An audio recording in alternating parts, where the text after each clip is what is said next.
And our next speaker is Ron Kamen, who is the CEO of Earthkind Earth Consulting. Ron is the founder and principal of that company. It's a boutique New York State firm that represents property owners in clean energy transformations that save money and reduce carbon footprints from electricity, heating, cooling, and transportation. For more than 30 years, Ron has secured utility and government incentives, reduced energy costs, and improved operations for businesses, nonprofits, and governmental organizations of all sizes throughout New York and the United States. He's also a proud member of the BCW, and I recommend going to our business resource page at the BCW website. Ron led a series of webinars on the issues of energy efficiency that was tremendous and gave so much information. That's why we've kept it on the website. So Ron, thank you very much for your leadership. We're turning the presentation and the screen over to you.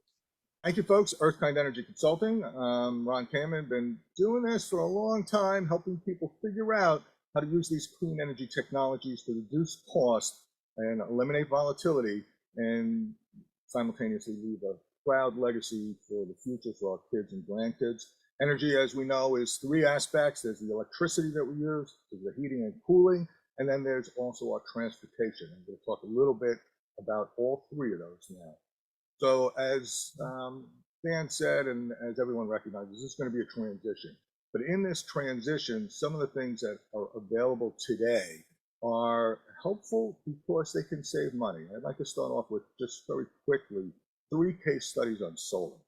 One is a nonprofit, Oakwood Friends School, up in Dutchess County, where with zero cash down, they are now receiving 100% of their electricity from solar, net electricity, and they're saving enough every year for a new car or to support one of their teachers. Second case study is a condominium complex in Westchester, which needed a new roof, but didn't want to add additional cost onto its residents. So what they did is they're leasing their roof to a solar company who's going to pay that $500,000 cost to replace the entire roof. And the third example is a mixed-use multifamily developer in New Rochelle who is realizing, because of the incentives and putting together a package, a 100% first-year annual return on their investment. They're going to be saving $48 grand a year for the next 30 years or so, and they've also realized an $800,000 increase in property value. So, as we know, New York passed the CLCPA, and one thing that people should realize is that right now there's incentives, and you should definitely consider taking advantage of those incentives, because soon there's going to be penalties for those who don't meet the carbon and greenhouse gas reduction. So on solar incentives, it's a great time to go solar, right? So on a federal level, we've got a 30% investment tax credit. There are adders for various different parts of that, including low-income housing. And one of the things that nonprofits and municipalities should realize is that while previously those incentives were in the form of a tax credit that they could not take advantage of, they needed to be public-private partnerships for, now there's a 30% grant that they can access that can reduce their direct costs with this new IRA. In addition, for-profit entities, there's the accelerated depreciation, the modified accelerated cost recovery system, which puts accelerated depreciation, lets you amortize, depreciate that asset over 5 years. And it's actually, instead of the 70%, which you would think would be the case after taking a 30% tax credit, you can actually reduce your tax basis, get a credit, get those tax benefits on 85% of the total cost of the asset, which is pretty substantial. And then, of course, as we've heard, there are incentives from New York State, and actually in Con Ed territory right now, that's at $1.20 a watt. Basically, the state and Con Ed have recognized that with the elimination of Indian Point, we need to replace that generation as soon as possible. And the fastest, most effective way of doing that is to put new solar resources everywhere. So solar in New York State, and in particular in Con Ed, is highly incentivized. There's adders in addition if you do it as a carport, or put it on a rooftop as a canopy. you do it in a brownfield or you do low-income housing, there's added incentives. And then there's also battery storage so that you can deliver this solar on demand.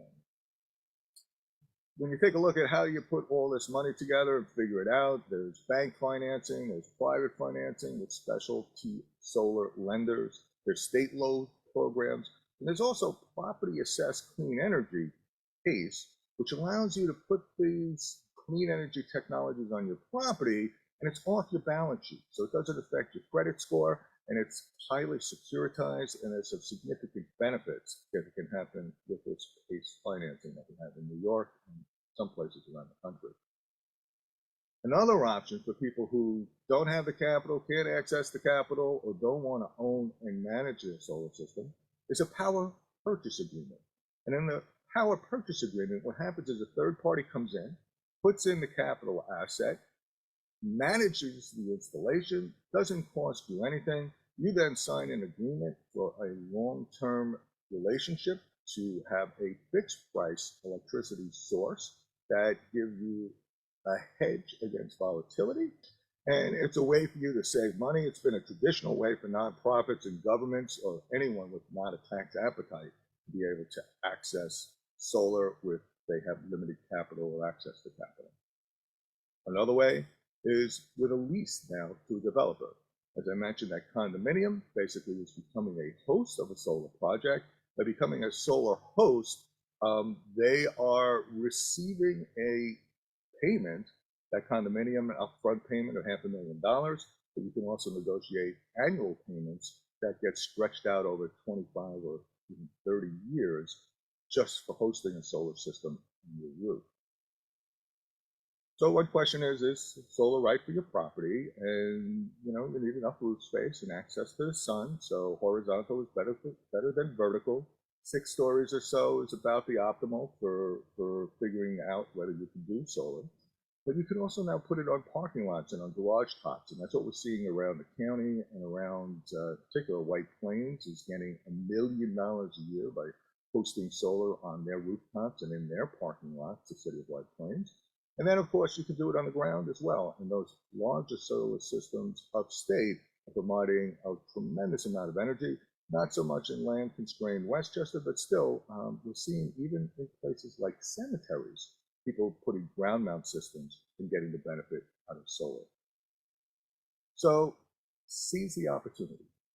It's best if you can build, own, and operate. You get the highest return. There's great incentives. There's financing options. But if you, for whatever reason, don't have access to that capital, don't want to tap into that capital, a power purchase agreement or an operating lease is a great opportunity.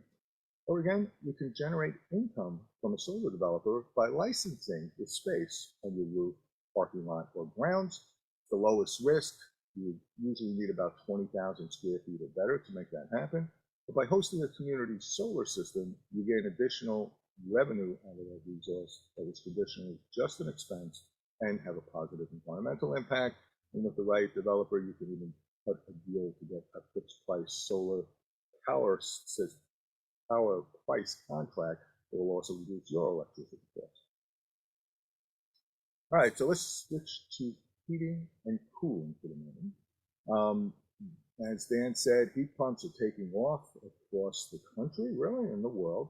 And we're seeing that heat pumps are actually now outselling gas furnaces across the country and across the planet. It's happening more and more.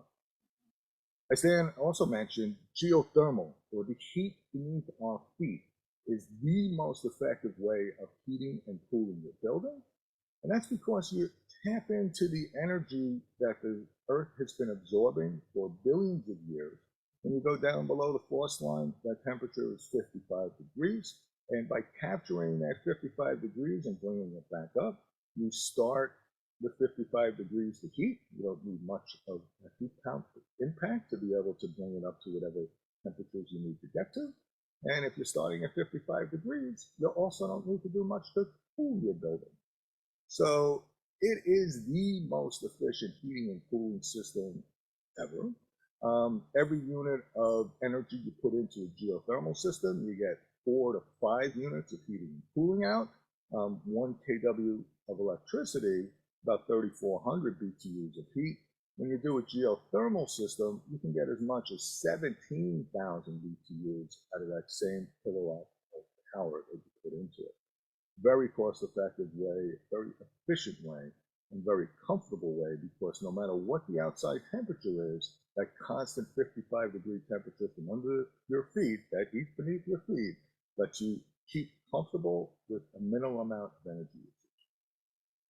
And to give you a sense about multifamily buildings, which is where I spend a decent amount of my time working with different customers who are putting in new multifamily developments, what you have in a traditional facility is you have a cooling tower and you got a boiler and you have multiple stories.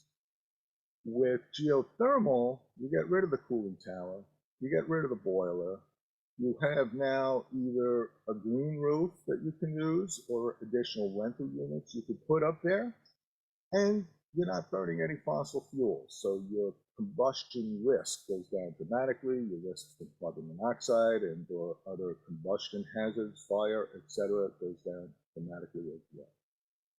So with geothermal, you can actually, under the footprint of any building, 500 feet holes, which is what we can do easily in New York State, takes you all the heat, hot water, and cooling for up to 25 stories, just with those geothermal wells right under your building. Again, no combustion.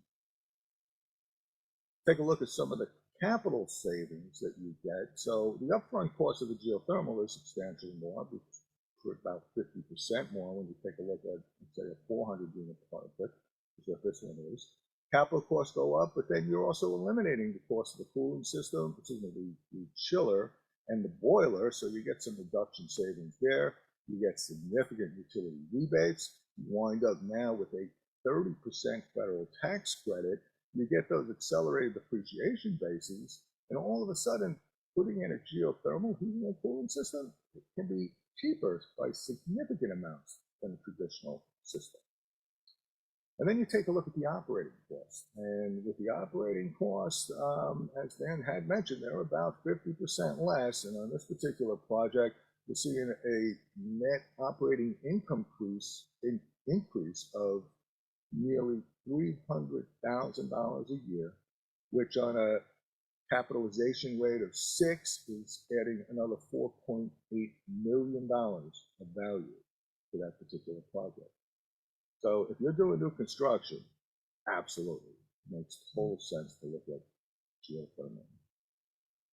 And then, can you do it everywhere? Well, you can't do it everywhere, but you can do it in a lot of places. And one of the best ones I like is in Manhattan, 2,000 feet under the footprint of St. Patrick's Cathedral in Manhattan. Geothermal was the least capital cost compared to all the other alternatives. It took up 40% less space than any other alternative, and it produced 30% annual energy savings. So even on a retrofit basis, if you have property and you're heating, cooling, hot water, and in particular if you're looking to replace your existing systems, going to geothermal could be a very viable option. And when you combine geothermal and solar, the fantastic thing is you get that low cost, fixed price, or once you pay off the solar and recover your investment, zero cost electricity that can now produce all the electricity for your building, as this Zero Place apartment complex in New Paltz is doing.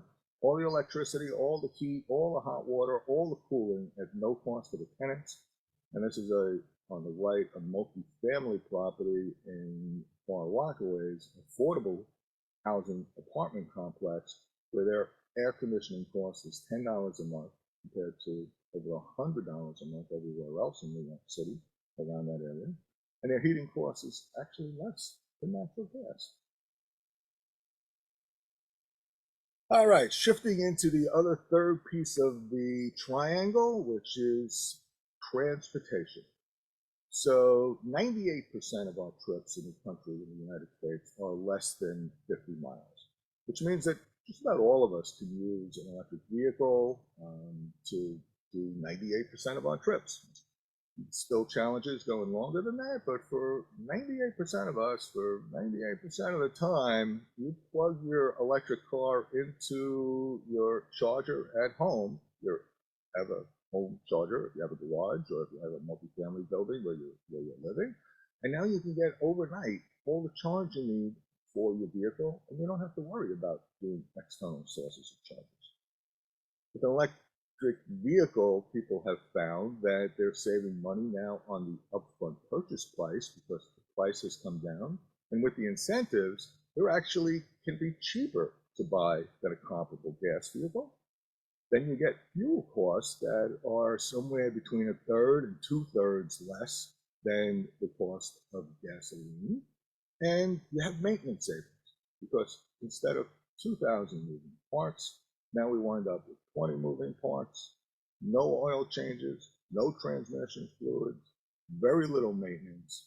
And again, just looking at that fuel cost savings, you have a vehicle that's getting 30 miles to the gallon.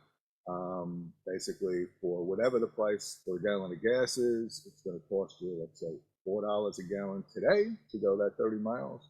With an electric vehicle, even in Con Ed territory and elsewhere, even if it was 25 cents a kilowatt hour, you're going to be saving dramatically less. And if you have solar, it would be almost zero or zero. So, charging stations. For those owners who are taking a look and thinking about how they might want to have a charging station for their property, as we heard from Con Ed this morning, there's a Power Ready grant. If you pay 50 or even 90% of the cost of all the power to make that site ready to handle a charging station, up to $7,200 per plug. In addition, there's a New York State tax credit of half of the cost, all the cost for that facility, except minus the grant. And then the federal piece now is also 30% of all the costs, up to $100,000 per plug. Once again, nonprofits and municipalities can receive these benefits that were normally just for taxable entities in the form of a grant. And I work with a number of municipalities around Westchester. Actually, I think I have a significant number of the ones that Con Ed mentioned this morning who are putting a level 2 and DC fast chargers in, and they can receive up to an 80% grant from the Department of Environmental Conservation in a competitive process. And in addition, that other 20% can be the match from their in-kind labor. Again, that with a bunch of municipalities, it's a great way for them to get charging stations into their community. So EV charging offers the opportunity to attract tenants, to get visitors coming to your retail property. People are moving towards it for all the reasons I mentioned. But in addition, the opportunity to charge your fleet or provide an amenity that attracts people, and then to get a new revenue source, right? Because traditionally, where did our fuel prices and costs go? It was through a gasoline company, and now we can become revenue generators on our own properties with electric vehicles and charging stations. But one of the most interesting things, I think, that's the next wave that I'm urging all of my clients and everyone out there to think about, is what happens when we move to this integrated electric system where there's bi-directional flow. So not only do we have the utility, Con Ed, providing electricity to us, we have our solar system generating electricity out, and now we have this new power source, these bi-directional charge-discharge, where we can go our vehicles to the grid, or our vehicles to other vehicles, or our vehicles to the load in our homes or our buildings or other buildings, or we could even supply power equipment. And this V2G or V2X opportunity really changes the whole dynamic, because what it does is it allows us to have these mobile power sources all over to help mitigate some of the impacts on the grid. If you don't think that's coming or it's even here, take a look at the Ford F-150 Lightning, which Ford has already been promoting as the opportunity to work, even when you're parked, where it'll supply power to your house to help reduce your electric loads going back and forth, or being powered by your solar system. Or if the grid goes down, supplying electricity out to your house as a generator just from the power in your car. And that power can take you on the average 2 to 3 days, but for if you manage your system right, it take you up to 10 days, especially if it's integrated with solar. And then those who do a new construction out in the wilds, all of a sudden you can tap into your Ford F-150 Lightning or a number of other vehicles to power up your construction equipment, and you don't need to have a generator on site spewing out diesel or gas fumes. So to give you a sense, another opportunity that's coming with this two-way directional charging, Vermont Energy has been one of the companies leading this. They've been doing pilot projects around the country. This one with a project in Boulder, Colorado, with $270 a month savings from the charging discharging during peak times, has enabled the city of Boulder to basically pay for the cost of the lease of their vehicle. And then there was a municipal wastewater facility that, with a Nissan Leaf, over 2 summers, gained that facility $8,000 a year.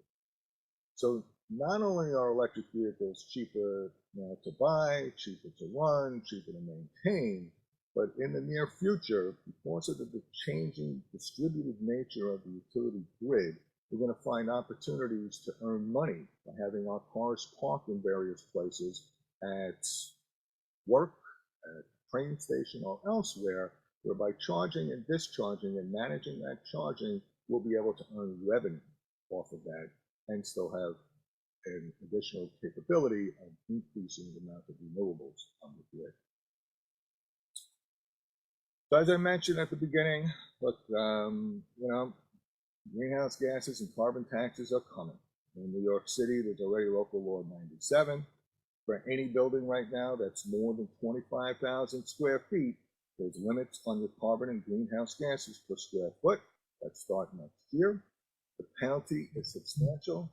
I have one client that's looking at $1 million a year in greenhouse gas emissions. Last but not least, how fast can we change? So this was New York City in 1900.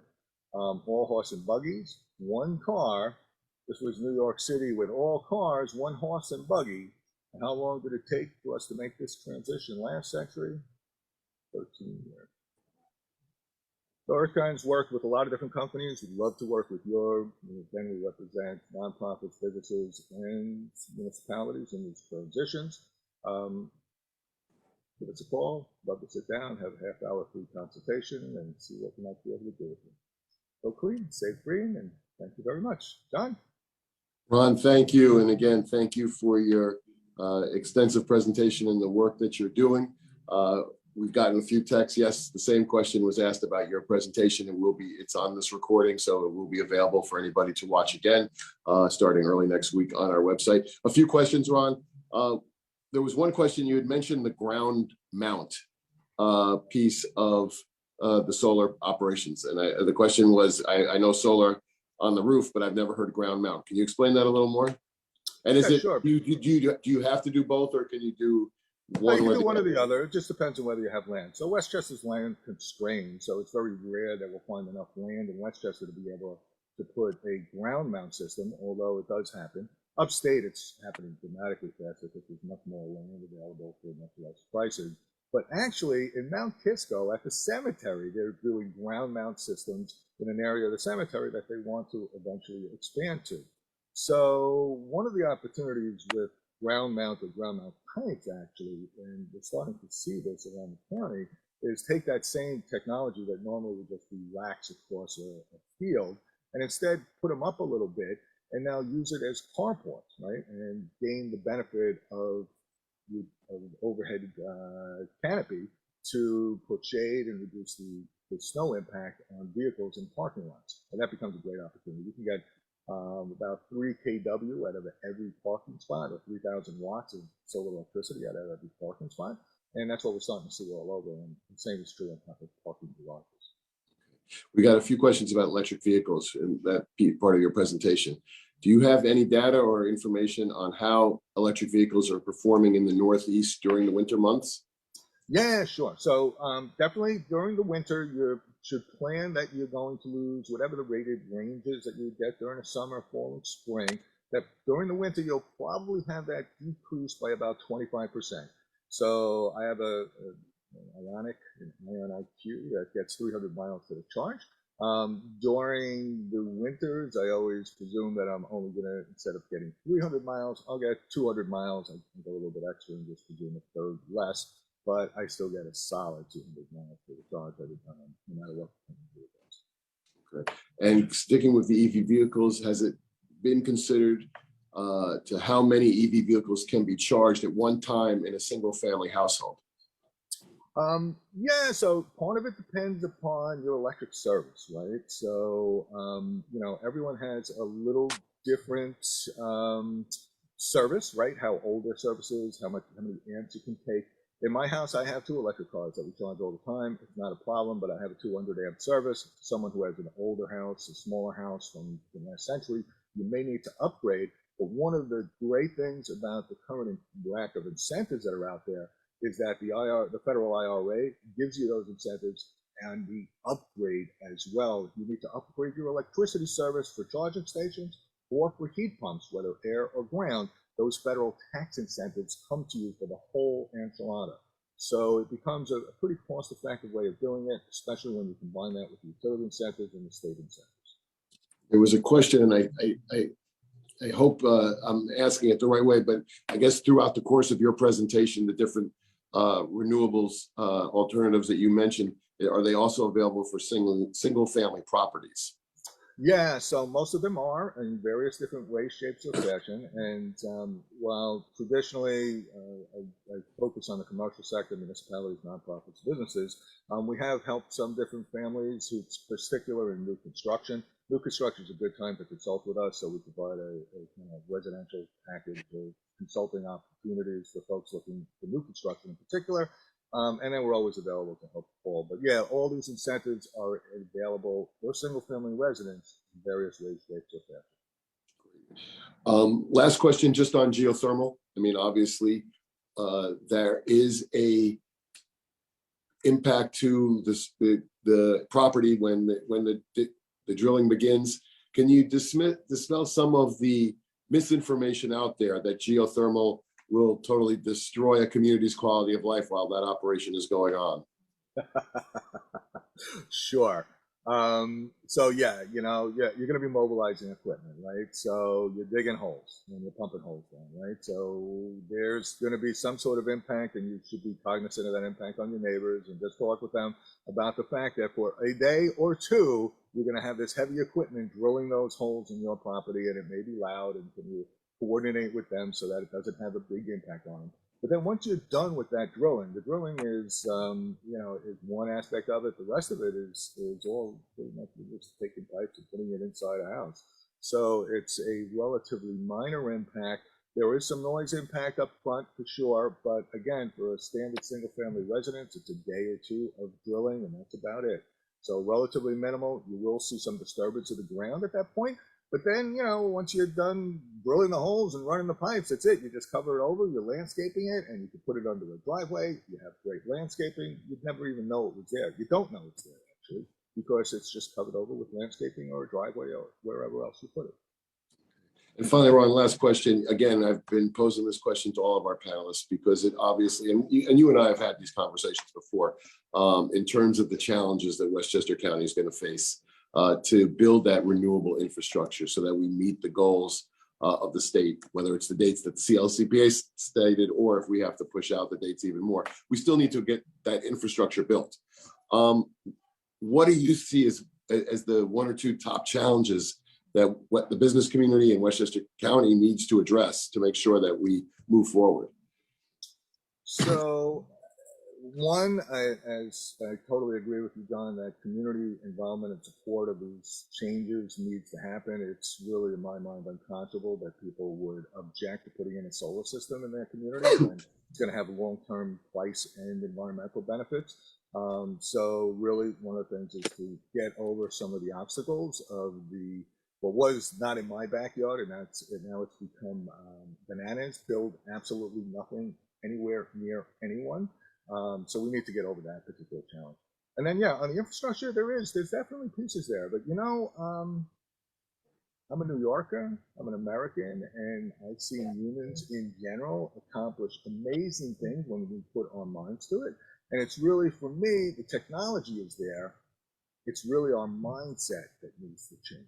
And if we just change our mindset and put our minds to it, the technologies are there. The cost savings can be there in the long term for sure. The biggest source of energy anywhere on the planet, near the planet, is that little ball of sun. It's 1,000 times more energy than we need. It's right there, and we tap in and we use these technologies, the sun, the heat underneath our feet, the geothermal, the ability now to have storage with vehicles that can be stationary. White Plains, the school district in White Plains has this project with Con Ed, this pilot project where they take a school bus, which is a megawatt of power on wheels, right? They got these school buses, they're charging them at night. During the summer, the school buses aren't doing anything. They're discharging them during the day. It's becoming a new revenue source. It's becoming a way of supporting the grid. You don't have to do massive grid upgrades. And by having this bilateral charging capability throughout the region, I believe it's going to be a game changer. It's going to be disruptive technology that actually absolutely makes everything else that we're doing possible. Well, we hope that it continues. And again, as we've said, we need communities to buy in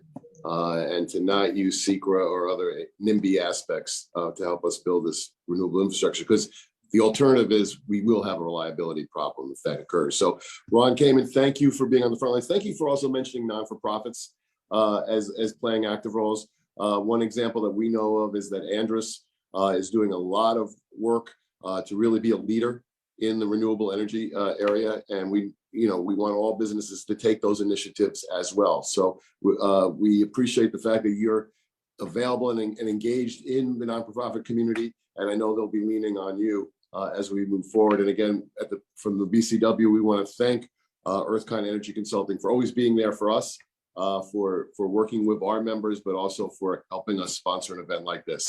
Thanks, Ron. And thank you, John. It's always a pleasure. Have a great day.